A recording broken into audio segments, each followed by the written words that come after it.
All right, here's what I need everyone to do. You like our content, obviously you're here. What I need you to do is go to tyt.com/app, download it in the iOS App Store. Everything we do, we're gonna start doing podcasts as well. Booyakasha, it's all free. So, the Cleveland Cavaliers taking on the Boston Celtics, second consecutive year that we are having this matchup. Obviously a very different scene from last season when Kyrie Irving was still on the Cleveland Cavaliers. Here is the age difference. This is astounding to me. The Cleveland Cavaliers and the Boston Celtics, showdown of young guns and vets. Cleveland starters have 64 combined seasons of NBA experience. Boston, 23. Nearly half of that being to Al freaking Horford. There like Aaron Baines has been in there. Aaron Baines has been in there the combined tenures of Terry Rozier, Jaylen Brown, and Jayson Tatum. It's incredible. So, here's what we need to get into. Jayson Tatum had a phenomenal game 5. Had a phenomenal series, putting up about 24 a game, a little less than 24, 23 point whatever. Here's what Jaylen Brown looked like just 6 years ago.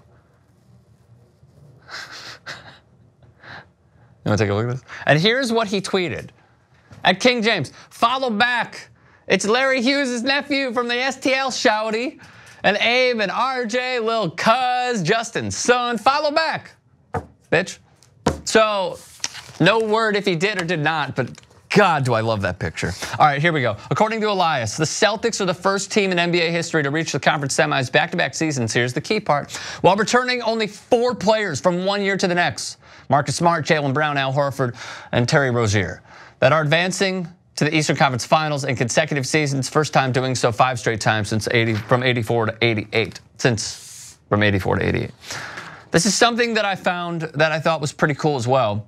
How little these teams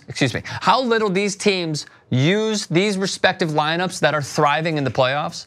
So we start with the Cleveland Cavaliers via the 538. The Kevin Love, LeBron James, J.R. Smith, Kyle Korver, George Hill. You know how many times they played together during the regular season? That's a flat out nil. 0 times. And yet they're playing at the highest rate, that 5, which is also the starting 5, in the playoffs. Now the reason for this was Kevin Love had an injury, Kyle Korver missed some time, George Hill had an injury and obviously was acquired a little later. But the Cavs have certainly found their niche. And on top of that, tip your cap to Ty Lue.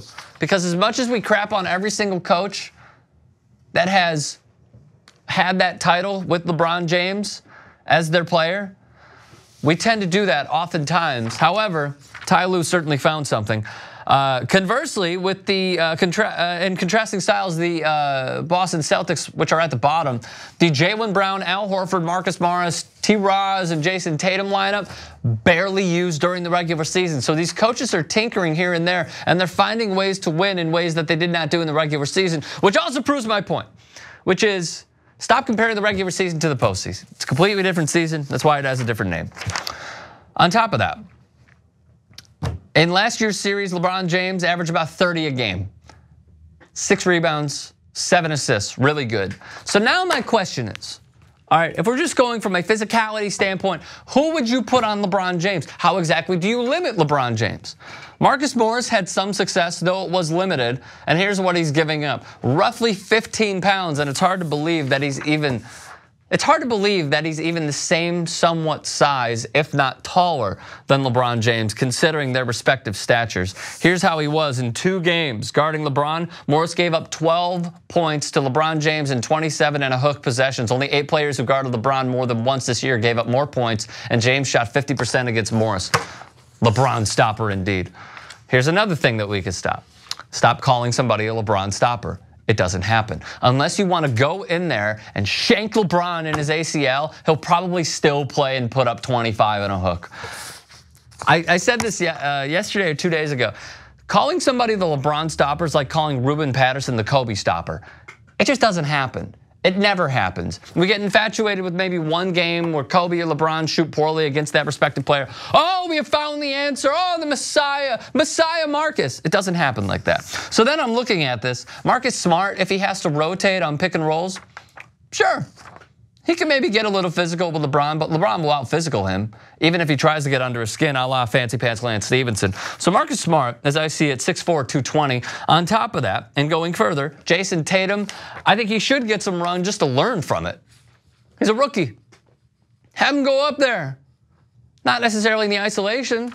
Let's just see what he can do. Giving up a ton, roughly 45 pounds. And then the other one that I think could be not good, but needs to get some run in order to help out the starting five, is a guy named Semi Ojeleye. Can get physical. Not necessarily known as an offensive threat, but more of a defensive presence. Another thing that I do not believe is going to happen again is Kevin Love in the season that he has had, mainly in the postseason against the Toronto Raptors. He was awesome. 31, and then over 20, 21, and 23. He now has to go up against Al Horford. Sorry, man. Advantage Al. Speed doesn't matter. What matters is the defensive presence. Al Horford has that on a guy like Kevin Love. You know who doesn't, and why Dwayne Casey got outcoached? Granted, Serge Ibaka had a horrible series. You don't put DeMar DeRozan on Kevin Love. That's why he succeeded. You don't put CJ Miles on Kevin Love. That's why he succeeded. You're asking for a guy who's roughly 6'6", 6'7", and then CJ Miles, who's a three-point shooter and not much else, to go up against Kevin Love. He's not going to have a series like that again. I guarantee it. Now here goes the brilliance of LeBron James. From Bill Simmons' podcast, here's what David Griffin told Simmons and all of us.